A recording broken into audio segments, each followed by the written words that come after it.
This is what's left of a low-power AM transmission site in Bury, Greater Manchester. Its disgraced owner has had to forfeit its licence, and this image is a glaring statement of the state of low-power AM and AM radio in general in the UK. Like their bigger brothers, small AM services are in rapid decline, and today I thought we'd look at some sites in the local area, beginning with Jackson Fold Farm. This was home to Salam BCR, or Bury Community Radio. It came on the air in April 2020 on 1566 kHz AM across Bury and the surrounding area, but the disgraced station didn't last long. In 2022, they breached their licensing conditions for failing to comply with 3 key commitments and were warned. Statements aired twice on the 17th of October 2024 that included abusive and derogatory references to Jewish people. The complaint alleged that the broadcast contained incitement to violence, specifically against the Jewish community. Ofcom said the content had clear potential to cause significant offence and lacked context that could have justified its inclusion. The station was run by Markaz Al Huda Limited as a community radio service for the Bury area. Ultimately, it was left with no option but to surrender its broadcasting licence for 1566 kHz AM in October 2024. In June this year, Ofcom fined the former operator of Salam BCR £3,500 after ruling that the broadcasts on the station did include anti-Semitic hate speech. As you can see, the antenna setup was a guide vertical that radiated the signal.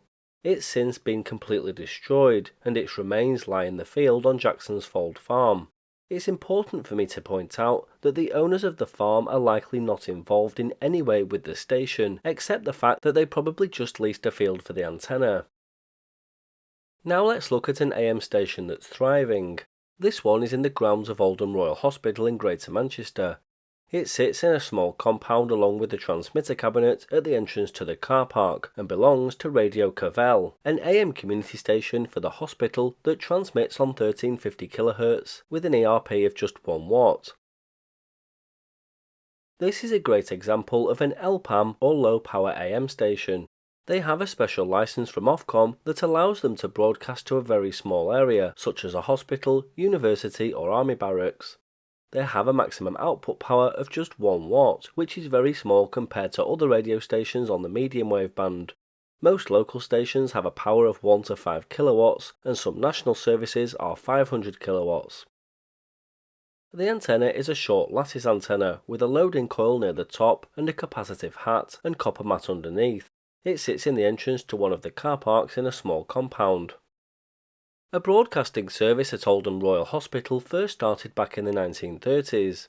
In the early days, hospital staff were asked to become broadcasters to run regular weekly radio programmes. Oldham has a long tradition of hospital broadcasting. In fact, in the mid-1930s, the matron at the Boundary Park Hospital organised regular Friday afternoon patient entertainment broadcasts over the tannoy system. By the 1950s, the service had expanded, and programmes included football and rugby league commentaries, as well as plays from Oldham's Coliseum Theatre. Radio Cavell was founded in 1971, after the team involved decided a more modern radio station was needed. The name originated from the World War I nurse Edith Cavell. She was responsible for over 200 soldiers, and the service is dedicated to her. In 1986, a new studio was on the cards, designed to replace ageing equipment, along with an outside broadcast caravan. The £10,000 needed was raised by the station using fundraisers. Bill Naylor took over as chairman in 1987. His on-air name was Bingo Billy, and he'd been with the station for 8 years before taking over as chairman from Gary Jones. By 1993, the chairman was Nigel Hobson, and 40 people were involved in the running of the station, all of them volunteers. It was at this time that Radio Cavell was campaigning to be awarded a low-power FM transmitter license, which it ultimately wouldn't be awarded. Fast forward to 1995, and the station got its first taste of on-air broadcasting when it launched a £10,000 3-month campaign known as Heartbeat Radio, designed to encourage Oldhamers to look after themselves. Broadcasting on 1386 kHz AM, the station sent out health messages to a projected 300,000 strong audience and ceased transmissions on November 19, 1995. The station didn't broadcast on the air as such until many years later. Radio Cavell became one of the first stations to operate under the new Radio Authority licence for a freely radiating signal that could be received on a normal radio set, otherwise known as an LPAM. They were awarded a licence in 1999 and began broadcasting on AM radio. Prior to this, Radio Cavell could only be heard at patients' bedsides via earphones, but the new configuration allowed it to be heard anywhere within the massive hospital site. In 2000, after a 6-year fundraising campaign and a lot of hard work, Radio Cavell proudly unveiled a new reception area and modern re-equipped studios. Although the signal on 1350 kHz can be heard beyond the hospital site, it's a condition of the licence that they don't acknowledge this and don't seek to involve these outside listeners in their broadcasts. Amazingly, the signal has been logged several times beyond the hospital site, as far as Scandinavia. One shortwave listener heard the station in Finland in the summer of 2002. Radio Cavell is a unique service to the patients, staff and visitors to the Royal Oldham Hospital, and I hope it continues to operate for many years to come. Lifelong president and long-serving volunteer Dave McGeely passed away peacefully in his sleep from Alzheimer's on the 23rd of October 2023, aged 74. This antenna can be found in the grounds of Whalley Range High School in Manchester and belongs to Range Radio. Their first transmission was broadcast around July 15, 1999, after the school was granted a licence for 5 years. The official opening was by a former student of the school, Estelle Morris, at that time the Minister of State for Schools, on July 6, 1999. The station began broadcasting 6 hours daily after the summer 1999 school holidays on 1350 kHz AM. Sarah Jones and Rebecca E. Jazz, both 15, fronted the breakfast show, which was produced by Colleen Wren. It featured a blend of chat, music and news, and the station's output could be received within a 6-mile radius of the school. The station was the dream of headmistress Jean Else, and the idea was that pupils could carry radios around the school corridors so they could listen throughout the day. The school's head of information technology, Roy Appleby, who used to be head of presentation for Cheshire-based Signal Radio, was also involved in Range Radio. The studio was built and equipped in a quad area of the school and cost £20,000, which was raised through discos and from the school budget. Media staff anchored the main programmes, allowing students to work with them at specific times, starting at 6 AM with the breakfast show, preparing for the school day ahead. They continued to broadcast through the school day, with a lunchtime show hosted by regular student presenters and an afternoon show to see listeners home safely until 4 PM. An evening show was broadcast by students, followed by non-stop music throughout the night. For reasons unclear, perhaps the end of their 5-year licence, Range Radio moved to online only, offering content for both students and the general public. Range Radio relaunched after Easter 2018 on a brand new web platform. Live shows from each house every lunchtime included interviews, reviews and the latest school news. Today there's no sign of Range Radio online, and the antenna remains in its compound on the school field. Like many of the others I've covered in this video, the antenna is a vertical with a capacitive hat at the top, allowing it to radiate such a low frequency signal on a relatively small antenna system. Now let's revisit Manchester United Radio. I did make a video on this last year, but I've since located the antenna, so I thought I'd come back to include it in this video. Manchester United Radio was the official AM radio station of Manchester United Football Club.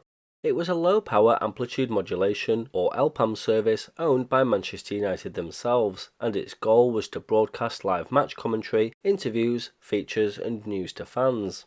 It was actually set up and registered under the bracket of a community radio station, but its output was only of interest to football fans. Manchester United Radio is said in numerous sources to have broadcast within an area of approximately 50 miles of Old Trafford Stadium, but this wasn't true, although I'm sure there were a few exceptional circumstances. Being a 1-watt service, it was audible within a 5-mile radius of the stadium, and a 50 square mile range was most likely. As I said, I'm sure there were exceptions, and during the winter evening broadcast it's likely that the signal could have travelled many hundreds of miles due to the effects of propagation. As I said earlier, LPAM stations do not acknowledge distant reports, as their licence only covers the site they're broadcasting from, and a licence may be revoked if Ofcom considers they're aiming at a wider audience. Manchester United launched the station on Saturday the 5th of March 1994. Former Piccadilly radio presenter Matt Proctor was the creator and presenter of the Matchday show. Not only did it provide live coverage of matches, but it also helped those who were unable to get to games to find out what was going on, so perhaps the name Community Station was quite fitting after all. The station's output would often be simulcast on the PA system inside Old Trafford Stadium. As I said, the main show was run and presented by now retired sports journalist Matt Proctor along with his assistant Jane Mansell. David Hooton did commentary. Match summaries were provided by former Manchester United player Wilf McGuinness, who's now around 87 years old. David Meek, who was the Manchester Evening News' correspondent on Manchester United for 37 years, was match analyst. He passed away in 2018. Rachel Jervis was the station's statistician, and sources say that Tom Tyrrell provided traffic reports. However, he was considered the voice of Manchester United, and was a radio commentator who was well known to United fans. He could be heard on Piccadilly Radio, Key 103 and BBC Radio Manchester, reporting on the club for more than 40 years. He passed away in 2017. Manchester United Radio was on the air during the early part of the afternoon or evening, and some shows lasted 8 hours. It generally began broadcasting from around 3 hours before kick-off until around 2 hours after the final whistle. Therefore, it was able to provide traffic reports for fans approaching the stadium before a game and then leaving afterwards. The police also used the station as a means of getting messages to fans, perhaps those out causing trouble. Originally, the studio used tape, and later a PC was added for digital editing, and it was based in the commentary box at Old Trafford Stadium itself. The transmitter was a 50-watt Radica model, possibly an AM50, but it ran at a fraction of its capability at just 1 watt. The antenna, like Oldham Royals, was a short lattice antenna with a loading hole near the top and a capacitive hat and copper mat underneath to allow the small structure to effectively radiate its 1 watt output power. After covering 418 home games, Manchester United quietly retired the station after the 2007-2008 season, with its final broadcast on August 18, 2008. The news didn't come as a surprise to fans, who felt that the club never made any great deal of effort to publicise Manchester United Radio, and the station had been flagging in recent years anyway. Amazingly, the antenna still sits in place, tucked away in a car park at the side of the stadium. Our final stop is an AM site whose days are also numbered. On September the 30th last year, as part of regular estate management, Arqiva identified a requirement to remove the 4 existing steel lattice masts here at Ashton Moss in Tameside, Greater Manchester. They transmitted ILR in the form of Greatest Hits Manchester AM until April 2021 on 1152 kHz. Just up the road is another array that radiated gold on 1458 kHz, and that was switched off on the 27th of April 2024. The demolition works at Ashton Moss involve pulling down this, the remaining Leica radio antenna. Leica Radio is an Asian commercial station broadcasting on 1377 kHz here from Ashton Moss using this whip antenna. How, I'm not sure, as the capacitive hat looks to be broken. It's a small transmitter too, at just 80 watts. Leica Radio launched in 2014. On the 22nd of April 2024, Leica Radio Greater Manchester launched, following Leica's acquisition of Asian Sound in 2023. The output mixes local content with some network programme from London. What will happen when the Ashton Moss site is cleared is unclear. I suspect Leica will move, but as of now, it's one of just 2 small AM stations on the air in the whole of Greater Manchester. Let me know in the comments what state AM radio is in your area.